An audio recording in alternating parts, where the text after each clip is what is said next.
Hello friends, welcome back. চলে এলাম আরও একবার খুবই গুরুত্বপূর্ণ আরেকটা ক্লাস নিয়ে। আজকে এই ক্লাসে আমরা দেখে নেব কিভাবে হ্যাভিং এর ব্যবহার করে আমরা লাইন বানাতে পারি অনেক সহজে। হ্যাভিং আমরা সেন্টেন্সের যখন শুরুতে ব্যবহার করি বেশি ইন্টারেস্টিং সাউন্ড করে। তো আজকে আমরা দেখব এমন কোন সিচুয়েশানে এমন কোন সিচুয়েশানে আমরা হ্যাভিং ব্যবহার করতে পারি সেন্টেন্সের শুরুর দিকে। তো দেখো, আমি এখানে কিছু এমন লাইন লিখেছি যেখানে খুব কমনলি আমরা হ্যাভিং এর ইউজ করে থাকি। প্রধানত দু ধরনের ক্ষেত্রে আমরা হ্যাভিংয়ের বিশেষভাবে ব্যবহার দেখব।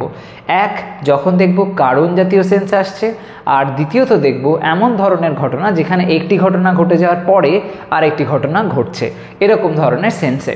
এখানে আমরা যে লাইন্সগুলো দেখতে পাচ্ছি এই লাইন্সগুলোর মধ্যে এই ধরনের প্রত্যেকটা কনসেপ্ট দেখে নেব আমরা। তো যাই হোক, সবার প্রথমে দেখো যে লাইনটা লেখা আছে সেটার যদি আমরা ট্রান্সলেট করি এর মধ্যে দিয়ে হ্যাভিংয়ের একটা খুব গুরুত্বপূর্ণ দিক দেখতে পাবো।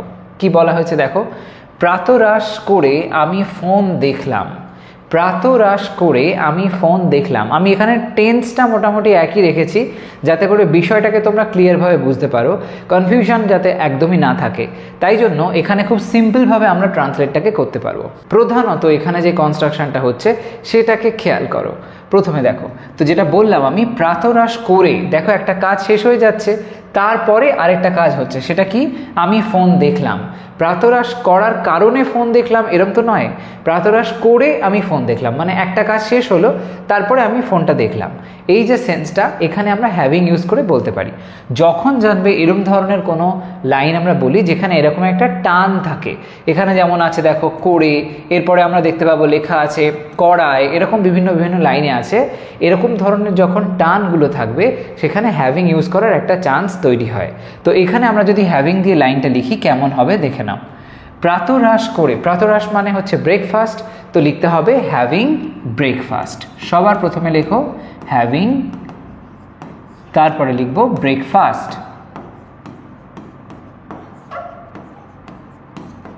হ্যাভিং ব্রেকফাস্ট মানে প্রাতরাশ করে, তারপরে কি হলো?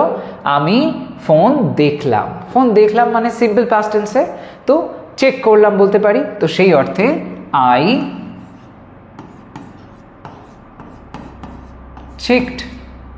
Checked my phone. ওকে, প্রাতরাশ করে আমি ফোন দেখলাম, আই চেকড মাই ফোন। তো এই যে লাইনটা, এই লাইনটার মধ্যে তোমরা দেখতে পেলে হ্যাভিং এর ব্যবহারটা সবার প্রথমে কিভাবে হলো। এই যে সেন্সটা, এটা এখানে একটা ঘটনার পরে আরেকটা ঘটনা ঘটছে এরকম একটা অর্থ বোঝাচ্ছে যখন, তখন এখানে হ্যাভিং আসছে।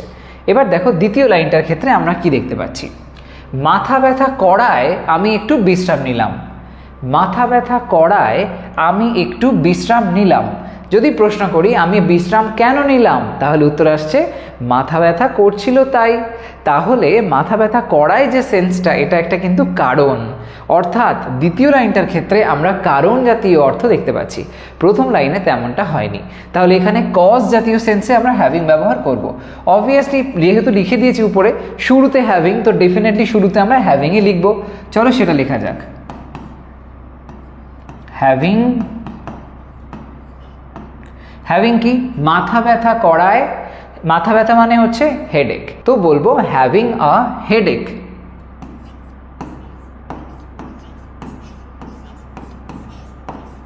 বললাম হ্যাভিং আ হেডেক, মাথা ব্যথা করায় আমি একটু বিশ্রাম নিলাম। আমি একটু বিশ্রাম নিলাম। এখানেও সিম্পল পাস্ট টেন্স। আমি প্রথমেই বললাম টেন্সটা আমি খুব একটা এদিক ওদিক করিনি যাতে করে বিষয়টা তোমরা স্মুথলি বুঝতে পারো। তো আমি একটু বিশ্রাম নিলাম, প্রথমে আছে আমি, সাবজেক্ট, সেটা লিখতে হবে। তো আই, যেই সাবজেক্ট লিখে দেবো শেষের দিকে আসবে, শেষে কি আছে? ভার্বটা নিলাম। নিলাম মানে হচ্ছে টেক, টেকের পাস্ট করো সিম্পল পাস্ট, V2 হবে, তাই হবে টেকটা টুক। আই টুক, আমি নিলাম, কি নিলাম? একটু বিশ্রাম, সাম রেস্ট। ওকে, সাম রেস্ট, সাম রেস্ট হলো। Having a headache I took some rest. খুব সিম্পল ব্যাপার। এখানে কজ সেন্সে আমরা হ্যাভিং এর ব্যবহার দেখতে পাচ্ছি। ঠিক আছে, পরেরটা দেখো। ক্যাশ না থাকায় অনলাইনে টাকা শোধ করলাম। ক্যাশ না থাকায় অনলাইনে টাকা শোধ করলাম। প্রথমে বলা হয়েছে ক্যাশ না থাকায়। কেন অনলাইনে টাকা শোধ করলাম? না কারণ ক্যাশ নেই আমার কাছে, তাই। তো এই যে সেন্সটা, ক্যাশটা যে নেই, এটা একটা কজ হয়ে গেল। এরকমভাবে এখানেও আমরা দেখতে পাচ্ছি একটা কারণ জাতীয় সেন্সে আমরা হ্যাভিং ইউজ করার সুযোগ পাচ্ছি। তো সেই মতন যদি লিখি, প্রথম যে অংশটা রয়েছে যেখানে বলা হচ্ছে ক্যাশ না থাকায়, দেখো এখানেও সেই থাকায় একটা টান আসছে। থাকায় যখনই এরকম ধরনের আইএনজি জাতীয় সেন্স আসে, সেখানে আমরা এরকম একটা টানের ভাব, বাংলা লাইন অনুযায়ী গেলে এরকম একটা টানের ভাব দেখতে পাই। এখানে সেটাই রয়েছে, ক্যাশ না থাকায়। তো হ্যাভিং, শুরুতে লেখো হ্যাভিং নো ক্যাশ। ওকে, হ্যাভিং নো ক্যাশ, অনলাইনে টাকা শোধ করলাম। তো আমি করলাম, শোধ করলাম মানে আমি করলাম, তো আই লিখতে হবে। আইয়ের পরে শোধ করলাম, দেখো শেষে আছে যে ভার্বটা। আমরা ইউজুয়ালি সাবজেক্ট লিখে ফেলার পরে শেষের দিকে যাই, সেখানে ভার্ব থাকে, সেটাকে লিখি, আবার তারপরে একটু একটু করে ব্যাকে আসি। এইভাবে ট্রান্সলেটটা প্রধানত আমরা করে থাকি। তো এখানেও সেটাই করব। অনলাইনে টাকা শোধ করলাম, আই পেড। শোধ করলাম মানে হচ্ছে পে করা, সেটা সিম্পল পাস্টে V2 হয়ে গেল paid. Okay, I paid. Paid এর পরে এবার কি করব? পেড হয়ে গেল যেই অনলাইনে করলাম, তো সেটাই লিখে দিলে হয়ে যাবে। পে করছে মানে এটার মানেই টাকা শোধ করলো, এখানে আলাদা করে আর টাকার কথাটা লেখার মানে নেই কোনো। তো I paid online, I paid online হলো। তো এই যে লাইনটা, এটার মধ্যে দেখতে পেলাম একই রকমভাবে আগে যেরকম হয়েছে এখানেও হ্যাভিং নো ক্যাশ, এটা একটা কজ সেন্সে ব্যবহার হলো। পরের লাইনটা দেখো, কাজ শেষ করায় আমি একটু মুভি দেখলাম। আমি একটা মুভি দেখলাম, কাজ শেষ করায় আমি একটা মুভি দেখলাম। আমি একটা মুভি দেখলাম কখন? না কাজটা শেষ হয়ে গেল, তারপরে কাজটা শেষ হয়ে যাওয়ার পরে আমি মুভি দেখার কাজটা করছি। তো এখানে আমরা ওই প্রথম লাইনটার মতন একটা সেন্স পাচ্ছি, যদিও এখানে একটু মানে দুরকম ব্যাপারই হতে পারে। হতেই পারে এটা একটা কারণ, আমি মুভি কেন দেখলাম? কারণ আমার কাজ শেষ হয়ে গেছে, তাই জন্য এখন আমার হাতে ফ্রি টাইম আছে, আমি মুভি দেখলাম। তো এখানে দুরকমই সেন্স আমরা পাচ্ছি। তো এই ধরনের ক্ষেত্রেও একইভাবে আমরা হ্যাভিং ব্যবহার করব। শুরুতে আছে কাজ শেষ করায়, এই অংশটাকে আমরা লিখবো এখানে এই হ্যাভিং ব্যবহার করে। তাহলে প্রথমে লিখতে হবে হ্যাভিং, তারপরে কি করব? কাজ শেষ করায়, শেষ করা মানে এখানে ফিনিশ। ওকে, তো হ্যাভিং ফিনিশ। এবার ফিনিশ তো শুধু বসবে না, এটার থার্ড ফর্ম হবে হ্যাভিং ফিনিশড, এরকম লিখতে হবে। ওকে, হ্যাভিং ফিনিশড। হ্যাভিং ফিনিশড কি? কাজ। Having finished work, having finished work. তোমরা এখানে দ্য টাস্ক এরকমভাবেও বলতে পারো, যদি বিশেষ করে কোনো কাজকে বলো তাহলে হ্যাভিং ফিনিশড দ্য টাস্ক এটাও বলতে পারো। জবও হতে পারে, যাই হোক সেটা সিচুয়েশন অনুযায়ী ব্যবহার করতে হবে। হ্যাভিং ফিনিশড ওয়ার্ক, কাজ শেষ করায় আমি একটা মুভি দেখলাম। সিম্পল পাস্ট টেন্স হয়েছে, যেরকমটা আগে হয়েছে। তো আমি লিখতে হবে আই। মুভি দেখার ক্ষেত্রে আমরা কিন্তু সি বলি না, কি বলি? ঠিক ধরেছ, ওয়াচ বলি, সেটাই লিখতে হবে। ওয়াচের third form, sorry second form, ওয়াচের সেকেন্ড ফর্ম হয়ে যাবে ওয়াচড। I watched. ওকে, আমি দেখলাম, কি দেখলাম? মুভি দেখলাম। I watched a movie, I watched a movie হয়ে গেল। এখানে হ্যাভিং ফিনিশড এই সেন্সটা দেখতে পেলাম, যেটা প্রধানত একটা কাজ শেষ হয়ে আরেকটা কাজ হচ্ছে এরকম সেন্সে পয়েন্ট করছে। পরেরটা দেখো কি বলা হয়েছে, অতিরিক্ত সময় থাকায় আমি বন্ধুকে ডাকলাম। অতিরিক্ত সময় থাকায়, আমার হাতে অনেকটা সময় আছে, তাই জন্য আমি বন্ধুকে ডাকলাম। বন্ধুকে তাহলে আমি কেন ডাকলাম? আমার হাতে অতিরিক্ত সময় আছে তাই, কজ হয়ে গেল।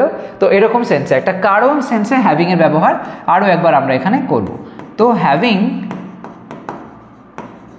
প্রথমে লিখলাম হ্যাভিং, তারপরে অতিরিক্ত সময় থাকায়, অতিরিক্ত সময় থাকায় তার মানে having extra time, having extra time.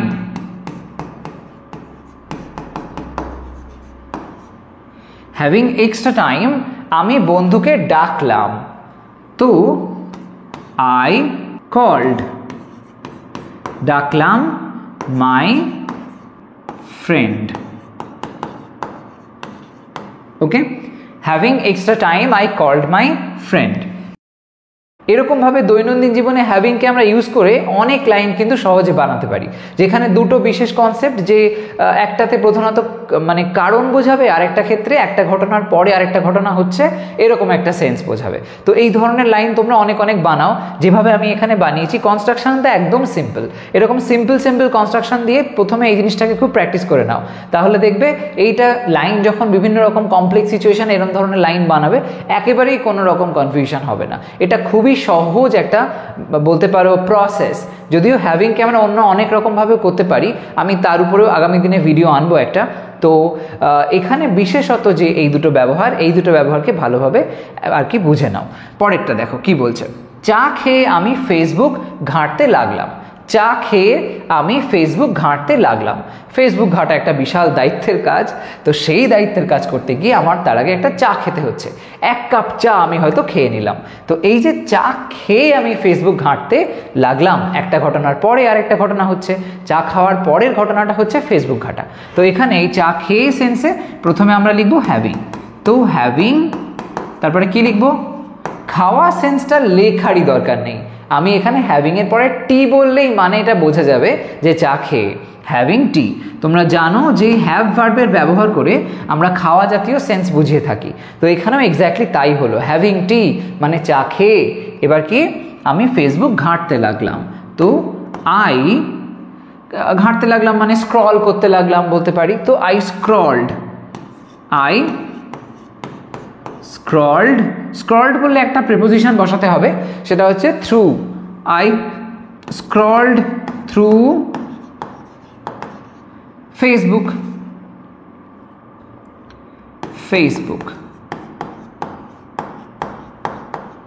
ওকে, হ্যাভিং টি I scrolled through Facebook.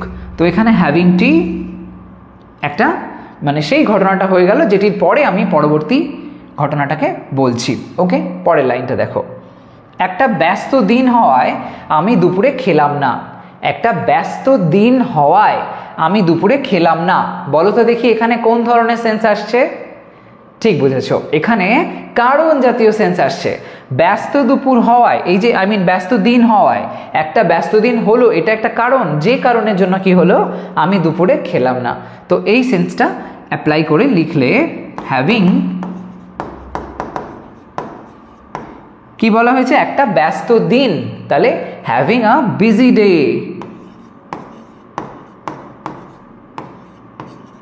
Having a busy day, একটা ব্যস্ত দিন হওয়ায় কি হলো, আমি দুপুরে খেলাম না। আই, সিম্পল পাস্ট টেন্সেও এখানেও বলা হয়েছে, যখন সিম্পল পাস্ট টেন্সে না জাতীয় সেন্স আসে সেখানে আমরা ডিড নট এর ব্যবহার করি, এখানেও তাই করব। আই ডিড নট, খেলাম না সেন্সে দুপুরের খাওয়া খেলাম না, তাহলে সেটাকে আমরা কি বলতে পারি? এক কথায় দুপুরের খাওয়া যে খেলাম না, এই সেন্সটাকে আমরা লাঞ্চ বলতে পারি।